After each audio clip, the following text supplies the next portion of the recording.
මේ ඇප් එක Play Store වලින් ඉන්ස්ටෝල් කරගත්තට පස්සේ මුලින්ම ඕපන් කරාම ඔයාලට මෙන්න මේ විදිහේ ඉන්ටර්ෆේස් එකක් තමයි බලා ගන්න පුළුවන්. මෙතන ඔයාලට ප්‍රධාන භාෂාවන් තුනෙන්ම මේ ඇප් එක බලා ගන්න පුළුවන්.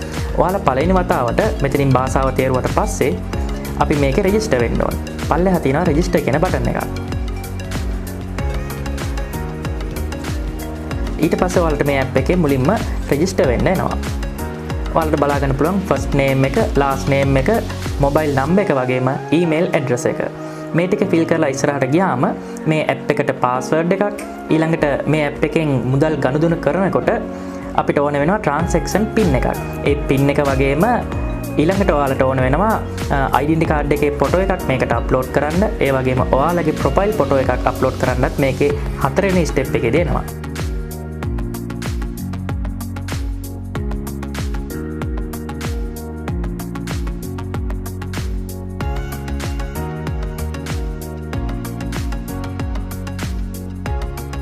ඉතින් ඒ විදිහට රෙජිස්ටර් වුණාට පස්සේ මුලින්ම ඔයාලට බලා ගන්න පුළුවන් වෙන්නේ මෙන්න මේ විදිහට. මේක තමයි මේ ඇප් එකේ හෝම් පේජ් එක.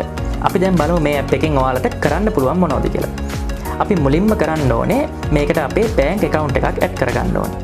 ඒක කරන්න ඔයාලට තියෙන්නේ මෙතන තියෙනවා more කියලා පොඩි බටන් එකක්. ඒ බටන් එක ටච් කරලා ඊට පස්සේ යන්න my account කියන එකට. ඊට පස්සේ ඔයාලගෙන් ඉල්ලනවා අර ට්‍රාන්සැක්ෂන් පින් එක විදිහට ඉලක්කම් 4ක නම්බර් එකක් දාගත්තේ ඔයාලා අන්න ඒ පින් එක අනිවාර්යෙන් ගහන්න ඕනේ. අලුත් account එකක් ඇඩ් කරන්න නම් ඔයාලට මෙන්න මේ කියන ඕනම බැංක් එකකින් account එකක් ඇඩ් කරගන්න පුළුවන් මේ ඇප් එකට. බැංක් එක තේරුවට පස්සේ මෙන්න මේ විදිහට ඔයාලගෙන් ඉල්ලනවා account number එක සහ ඔයාලගේ නම. ඒ වගේම මෙන්න මෙතනින් තියෙන පොඩි ටික් එකක් දාන්න. මේ ටික් එක අනිවාර්යෙන් අපි දාන්නම ඕනේ. ඒ වගේම මේ වැඩේ කරද්දී ඔයාලගේ බැංක් එකෙන් SMS Alert Service එක අපි ඇක්ටිව් කරලා තියෙන්නත් ඕනේ. ඒක ඇක්ටිව් කරලා නැත්නම් ඔයාලා මුලින්ම බැංක් එකට කතා කරලා අපේ account එකට SMS service එක ඇක්ටිව් කරගෙන ඉන්න ඕනේ. ඊට පස්සේ account number එකයි නමයි දාලා add account කියන එක ගියාට පස්සේ ඔයාලට රුපියල් 10කට අඩු ගාණක් ඔයාලගේ account එකෙන් කැපෙනවා. එතකොට ඒ කීයක් කැපුණාද කියලා SMS alert එකකින් ඔයාලට එනවා. ඒ කැපිච්ච ගාණ ඔයාලා මේකේ එන්ටර් කරාට පස්සේ තමයි මේ account එක ඔයාලගේමයි කියලා verify වෙන්නේ. ඉතින් මම account එකක් add කරගෙන තියෙනවා. add කරාට පස්සේ ඔයාලට account එක මෙන්න මේ විදිහට තමයි පෙන්වන්නේ.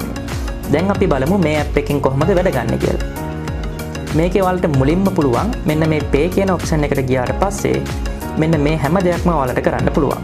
ඒ වගේම ඔයාලට පුළුවන් මේ app එකේ ඉඳන් සාමාන්‍ය ඔයාලගේ bank account එකෙන් තවත් bank account එකට සල්ලි කෙලින්ම transfer කරන්නත් පුළුවන්. ඒකට ඔයාලට එහා පැත්තෙන් තියෙනවා send money කියලා බටන් එකක්. ඒකෙන් ඔයාලට ඔයාලගේ යවන්න ඕන bank account එක select කරලා සාමාන්‍ය detail ටික account number එක, name එක, amount එක ඒ වගේ දේවල් දාලා ඔයාලට මිනිත්තු කිහිපයක් ඇතුළත online transfer එකක් කරගන්නත් පුළුවන්. උපරිම රුපියල් 30000ක් දක්වා විතරයි මේ දේ නම් කරන්න පුළුවන් වෙන්නේ.